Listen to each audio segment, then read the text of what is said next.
Pagka kasi nag-acknowledgement receipt, no? Halimbawa, bumiyahe, meron ding informant, ginasusan, o bumili ng sigarilyo sa sari-sari store, nagkape, kasi kausap yung informant. Wala ka makikitang, oh, thank you, Mr. President. Kindly wind up, Senator Lacson. Pati ako nabitin eh. You may just respond na lang. We'll wait for your answer. Ay, sorry po. Pwede pa ulit. In 2 minutes. Thereafter, Mr. Senator Presiding Officer. Judge Padilla. What is your level or security clearance level? Top secret being the highest, access sa documents saka information, restricted being the lowest. Meron ka ba security clearance na nag-grant o na-issue para sa'yo? Wala naman. Well, you know, I assume na mataas yung security clearance mo kasi ang hinahawakan mo, ino-audit mo, confidential information, confidential funds, di ba?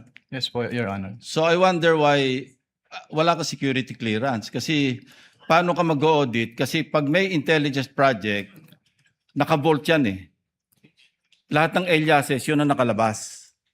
Pero yung tunay na identities corresponding to the aliases, naka-vault. Pag declassified na, terminated na yung program, yung activity o yung project, intelligence project, pwede na ilabas yun kasi declassified na yun. So kung wala kang security clearance, paano ma-access? Yung tulad na sinabi ni Senator Subiri, quarterly, nagpapadala sa Senate President, Speaker of the House, ng intelligence and confidence, paano ginastos? Kasi may oversight powers kami, di ba?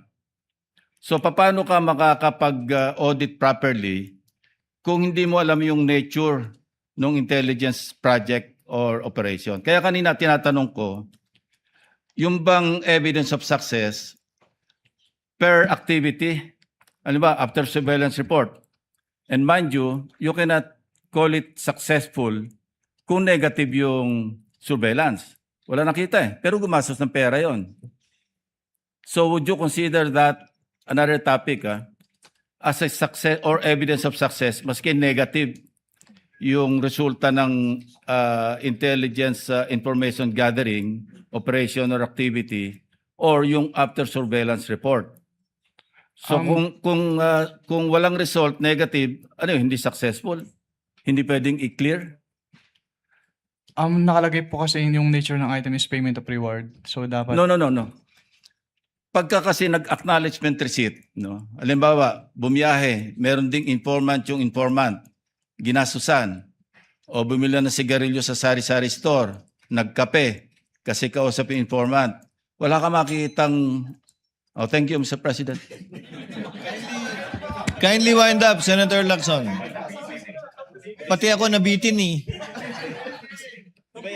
You may just respond na lang. We'll wait for your answer. Ay, sorry po. Pwede pa ulit. Ulitin ko hindi lahat ng after surveillance report successful.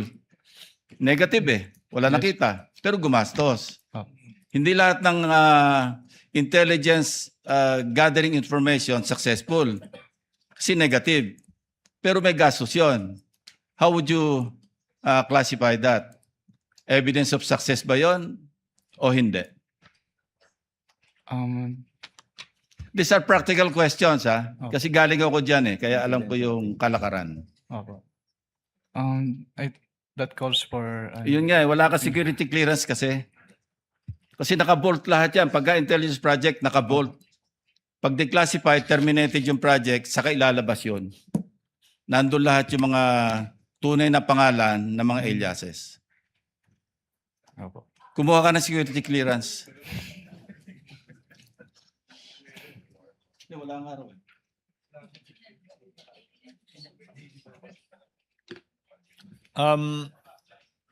Next to interject would be Senator Judge Padilla. You may proceed when you're ready, sir. You have 2 minutes.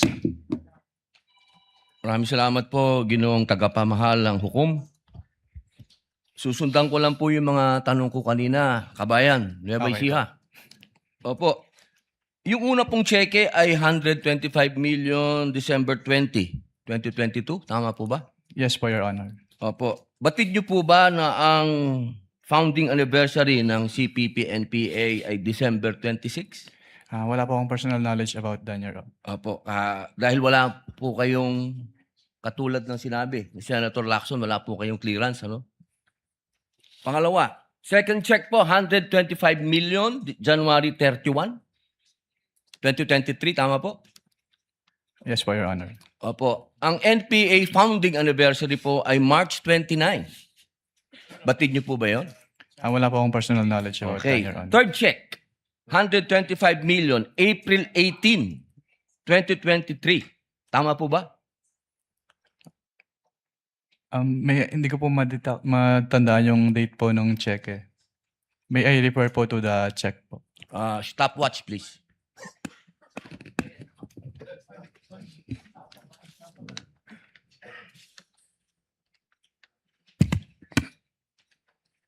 April 18, 2023 po, yung 125 million.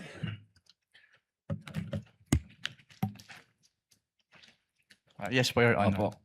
Ang 50th po, golden anniversary ng NDF, National Democratic Front, ay April 24. Kaya ko po nabanggit lahat to. Ito pong mga dates na to, nung December 26, March 29, April 24, lahat po ito, walang nangyaring attack. Lahat po foiled. Wala po. For the first time, wala pong nangyaring attack. Kasi tuwing founding anniversary, may attack. Ang tanong ko po, Ginoong Kabayan, naniniwala po ba kayo na malaki ang papel ng confidential fund at confidential agent? Depende po yan sa kung ano po talaga yung mandate ng agency po, Your Honor. Alam naman po natin na ang DepEd, diyan po nanggagaling ang tinatawag naming sa Communist Party po, ano? Meron po kasing pangkat gerilya, ang pangkat politikal. Yung pangkat politikal, yan po yung mga estudyante na nanggagaling sa universidad. Sang-ayon po ba kayo doon? I cannot answer that po, Your Honor. Okay, dahil wala nga po pala kayong clearance. Maraming salamat po. Thank you, Senator Judge Padilla. Before I let you go, Attorney Wamil, just to continue in the points I raised earlier, and to clarify it for the Senator Judges, under 8.3, dapat may failure to liquidate at demand bago maging prima facie. Tama po ba? Yes po, based on the provision po. But the provision simply cites what? Ano po yung basis ng 8.3? Jurisprudence po, Your Honor. Hindi lang jurisprudence, hindi ba? Kino-quote ng jurisprudence ng Martinez ang Article 217 ng Revised Penal Code for malversation. If you read Martinez, that's the jurisprudence cited by 8.3. Hindi ko na po maalala yung Martinez case po. Yun po yung nakalagay na kaso sa ilalim ng 8.3 na sinasite nyo po mula nung simula pa kayo magtestigo. Nakasad po yun doon. Gusto nyo tingnan. May I Kindly refer po give him the joint memorandum circular which he has been quoting from since the beginning.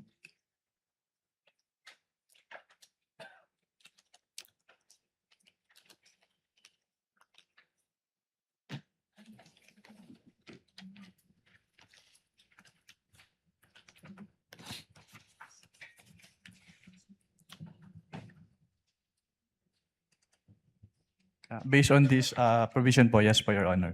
You've been quoting 8.3 the whole day yesterday and today, so I guess you should know the basis. The Martinez ruling of the Supreme Court, which in turn only cited Article 217 of the Revised Penal Code. Are you aware of that, Attorney Wamil? Which basically says na may prima facie para mag-file ng information ng Sandigan Bayan laban sa isang opisyal. Yan po yung kasong yan, hindi po ba? Are you familiar? Hindi ko na po ma-recall po, Your Honor. Now, to go to the details, failure to liquidate. Pag may AOM po bang in-issue, failure to liquidate na yon? Yes or no? No pa po. Pag nakadalawang AOM, failure to liquidate po ba yon? Hindi pa rin. Hindi pa rin po. Pangatlo hanggang panglimang AOM na kulang pa rin yung sinasubmit, may failure to liquidate na po ba? Wala pa rin. Wala pa rin po. Pag nag-notice of suspension, may failure to liquidate na po ba?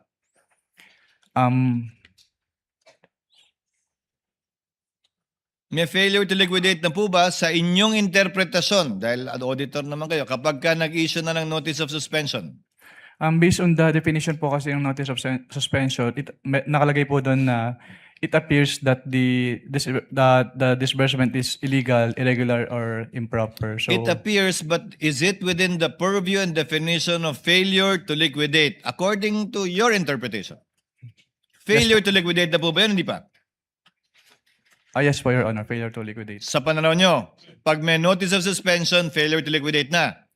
Notice of disallowance, failure to liquidate? Yes po, Your Honor. Ngayon, failure to liquidate pa lang po tayo. Kailan nagiging final yung mga yan? Failure to liquidate. Yung finding na failure to liquidate. Kapag nag-appeal po and then nagkaroon po ng resolution si Commission Proper at nagkaroon po ng final decision. Final and executory na po siya immediately or after X days? Pag nag-final decision na po, yes po, final and executory na po siya kaagad. Immediately? Yes po, pag naglabas po ng decision si Commission Proper, yes po. Paano po pag inapila sa Korte Suprema? Ang basis naman po ang ground naman po nung petition for certiorari is a grave abuse of discretion. So? Pero ang nakalagay po sa aming rules po kasi, from the moment na magkaroon ng final decision, pwede na po siyang i-refer to the Office of the Ombudsman for the filing of the criminal Hindi ko charge. sinasabing pwede nang i-refer o hindi. Hindi ko rin sinasabing bawal maging subject matter ng impeachment. Ang tinatanong ko lang po, final na po ba yon? Meaning may failure to liquidate na at final na yung finding na yon o hindi pa kapag ka inapila sa Korte Suprema?